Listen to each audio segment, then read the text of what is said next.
नमस्कार।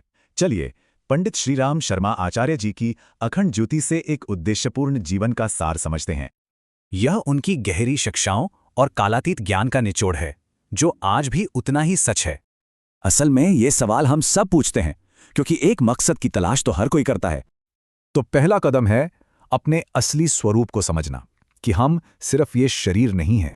जिंदगी सिर्फ खाने पीने के लिए नहीं है, बल्कि इसका एक बहुत गहरा, दिव्य मकसद है। इस पूरी यात्रा का जो केंद्र है, वो है धर्म, यानी सही रास्ते पर चलना। मुश्किलें तो आएंगी ही, पर हम उनसे कैसे निपटते हैं, वही हमारा असली रास्ता तय करता है।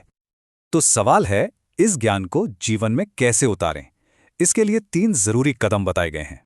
सबसे पहले है स्वाध्याय, यानी खुद को समझना। इससे सच और भ्रम का फर्क साफ हो जाता है। दूसरा कदम है सेवा। निस्वार्थ भाव से की गई सेवा हमें दूसरों से जोड़ती है और अहंकार मिटाती है। और तीसरा है साधना। लगातार अभ्यास से ही इस रास्ते पर टिके रहने की हिम्मत मिलती है।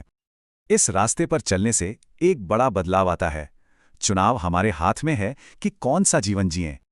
इसका सबसे बड़ा इनाम कोई सांसारिक चीज नहीं, बल्कि मन की सच्ची शांति और ठहराव है। मकसद भरी जिंदगी का मतलब परफेक्ट होना नहीं है, बल्कि सच्चे और समर्पित रहना है। क्योंकि सेवा और मकसद से भरे जीवन की खुशी का कोई मुकाबला ही नहीं है, वो अनमोल है। तो मुख्य सिद्धांत क्या हैं? अपनी आत्मा की दिव्यता को पहचानना, सेवा का मार्ग अपनाना और मुश्किलों में ताकत खोजना। और याद रहे, स्वाध्याय, सेवा और साधना, यही वो 3 स्तंभ हैं जो एक मकसद भरी जिंदगी बनाते हैं। तो सबसे जरूरी बात यह है कि जिस रोशनी को हम बाहर ढूंढ रहे हैं, वो असल में हमारे अंदर ही जल रही है।